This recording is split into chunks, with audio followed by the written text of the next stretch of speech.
उसमें पानी दीजिएगा तो कल फल मिलेगा। इस सूखा हुआ गाछ में पानी डालने से कल कुछ नहीं मिलेगा। आप कल जाति का ढोल बजाइए, धर्म का ढोल बजाइए, पार्टी का ढोल बजाइए, लेकिन समाज को कुछ मिलने वाला नहीं है। आज गाली दे, 5 साल के बाद आप गाली दे के क्या मिलेगा? नेता को हम लोग गाली देते, कोई काम नहीं हो रहा। गाली दे के क्या? आज समय है चुनाव का, आज चुनाव कीजिए। चुनाव से समाज बदलेगा। अगर सही चुनाव आज नहीं करे तो 5 साल तक रोने के सिवा कुछ नहीं मिलेगा। देश की सच्चाई, सच छुपने नहीं देंगे। जी नमस्कार, मैं आपके साथ अहमद भाई पटेल, हमारी सहयोगी साथी विष्णु कुमार के साथ आप देख रहे हैं देश की सच्चाई।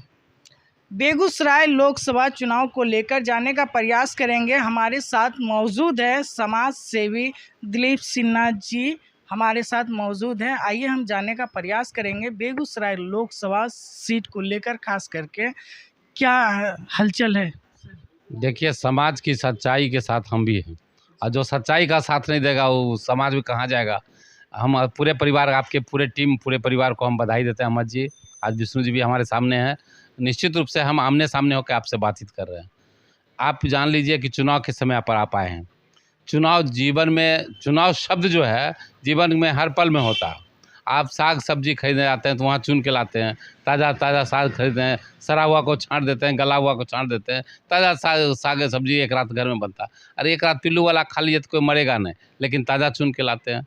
आप कपड़ा खरीदे जाते हैं, वहाँ चुनाव करते हैं। चुनाव वहाँ भी होता है। आप माने घर बनाते हैं तो राजमिस्त्री का चुनाव करते हैं, फर्नीचर बनाते हैं लकड़ी मिस्त्री की दुकान का चुनाव करते हैं, सवाल है कि अलमारी खरीदते हैं तो आप फर्नीचर दुकान का चुनाव करते हैं। जीवन के हर पल में चुनाव होता है। कोई माँ बाप अगर अपने बेटा का ब्याह करता है तो बहू का चुनाव करता है। तो वो चुनाव माने आज ऐसा बहू चाहिए जिसको घर में आवे तो खुशहाली ला दे, पूरा माहौल बदल जाए, सुंदर घर बन जाए। तो ये बहू का चुनाव होता है। बेटी का ब्याह करता है, दामाद का चुनाव होता है। ऐसा दामाद आवे जो मेरी बेटी की ज़िंदगी में खुशहाली आ जाए। तो सवाल है कि जीवन के हर पल में हम चुनाव करते हैं। एक व्यक्ति, एक परिवार, एक रात का सब्जी का चुनाव जब हम कर सकते हैं, एक रात में लोग पिल्लू वाला खा लेते तो मरेगा नहीं। लेकिन बेगूसराय के 21 लाख मतदाता का चुनाव है, 36 लाख आबादी के बीच का चुनाव है, बेगूसराय का जिला का तकदीर के भविष्य का चुनाव है। क्या इसको इतना हल्का से नहीं करना चाहिए? हमको, मेरा कहना यही है कि जब भी चुनाव आप करिए तो बड़ा सोच समझ के कीजिए कि बेगूसराय को आप मुद्दा पर कीजिए, विषय वस्तु जानिए कि बेगूसराय को क्या चाहिए। इस मुद्दा पर चुनाव होना चाहिए। 1870 में बेगूसराय मंडल बना, 1972 में बेगूसराय जिला बना। आज 52-53 साल से हम लोग जिले में हैं। आज 50 धरोहर एक के बाद एक बेगूसराय का बंद हो गया। अब बेगूसराय के बारे में आप जान लीजिए कि बेगूसराय का पहचान कभी अंतर्राष्ट्रीय स्तर पर था। अंतर्राष्ट्रीय स्तर पर बेगूसराय बरौनी रिफाइनरी का पहचान था। आज मैंने भारत में भी हम निचले स्थान पर, भारत छोड़ दिए, बिहार में भी हम निचले स्थान पर चले आए।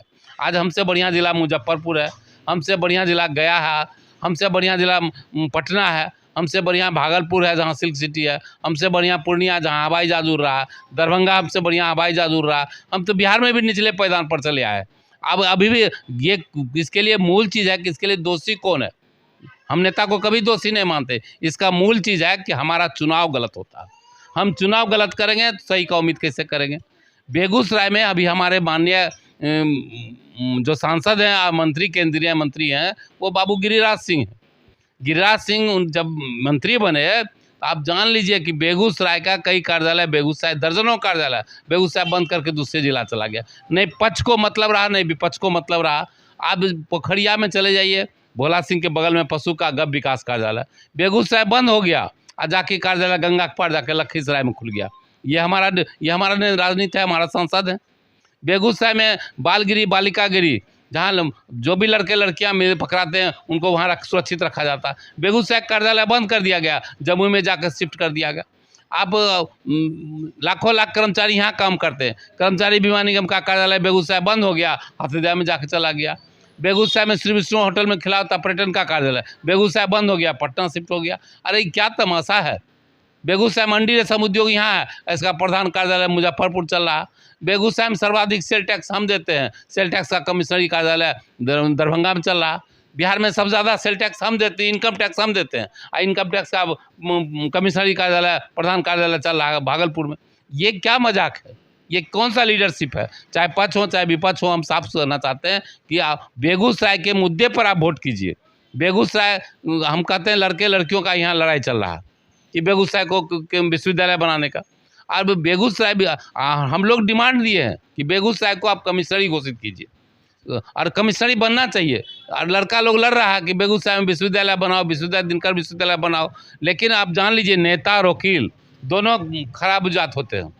वकील कभी भी क्लाइंट को नहीं कहता कि आप मुकदमा हार जाइएगा।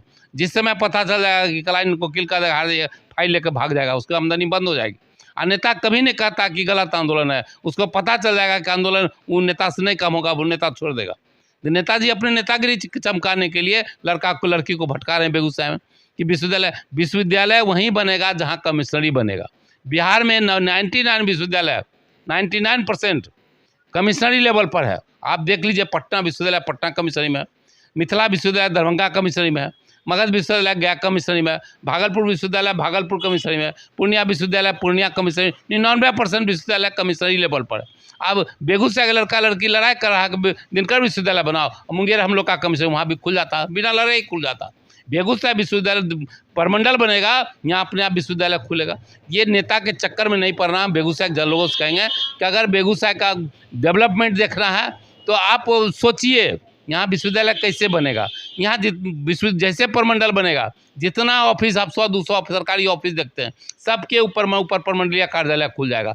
शिक्षा का परमंडलीय, स्वास्थ्य का, पर्यटन का, कलेक्टर साहब के ऊपर कमिश्नर साहब आ जाएंगे। देखते जब 200 से अधिक कार्यालय खुलेंगे, हजारों हाथ को रोजगार मिलेगा, युवा युवती को रोजगार मिलेगा। बेगूसराय का भविष्य तकदीर बदलेगा। यहाँ पर लगेगा जैसे बेगूसराय परमंडल, मुख्यमंत्री का 2 बैठक होता है। मुख्यमंत्री आएंगे, कमिश्नरी की डेवलपमेंट की बात करेंगे, प्रधान सचिव आएंगे, कमिश्नरी की डेवलपमेंट। जब भी सरकार का फंड रिलीज होता है तो पहले कमिश्नरी के लिए होता है, अब बाद में जिला के लिए होता है। आज कल कमिश्नरी बेगूसराय बनेगा तो यहाँ का ऑटोमेटिक विकास दिखाई पड़ेगा। यहाँ मैनेजमेंट कॉलेज खुलेगा, यहाँ इंजीनियरिंग कॉलेज का विस्तार होगा, यहाँ मेडिकल कॉलेज खुलेगा, यहाँ कृषि महाविद्यालय खुलेगा, यहाँ विश्वविद्यालय खुलेगा।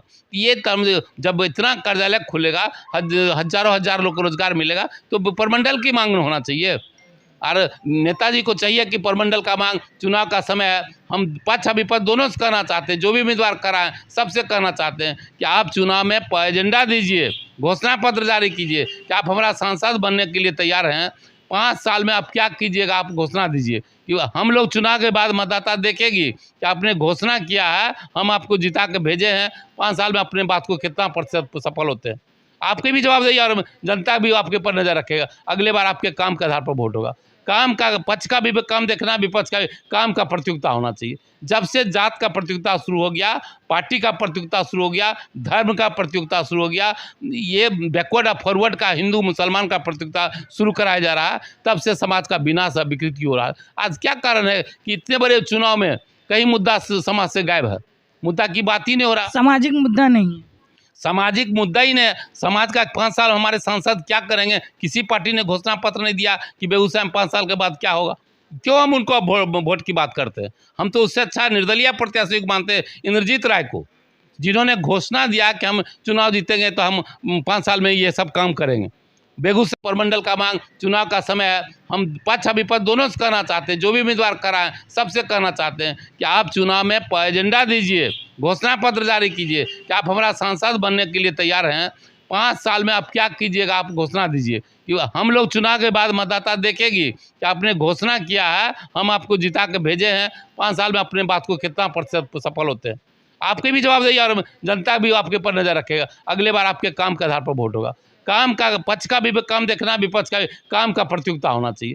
जब से जात का प्रतियोगिता शुरू हो गया, पार्टी का प्रतियोगिता शुरू हो गया, धर्म का प्रतियोगिता शुरू हो गया, ये बैकवर्ड और फॉरवर्ड का, हिंदू मुसलमान का प्रतियोगिता शुरू कराया जा रहा है, तब से समाज का विनाश और विकृति हो रहा है। आज क्या कारण है कि इतने बड़े चुनाव में कई मुद्दा समाज से गायब है, मुद्दा की बात ही नहीं हो रहा। सामाजिक मुद्दा नहीं है, सामाजिक मुद्दा ही नहीं। समाज का 5 साल हमारे सांसद क्या करेंगे? किसी पार्टी ने घोषणा पत्र नहीं दिया कि बेगूसराय में 5 साल के बाद क्या होगा।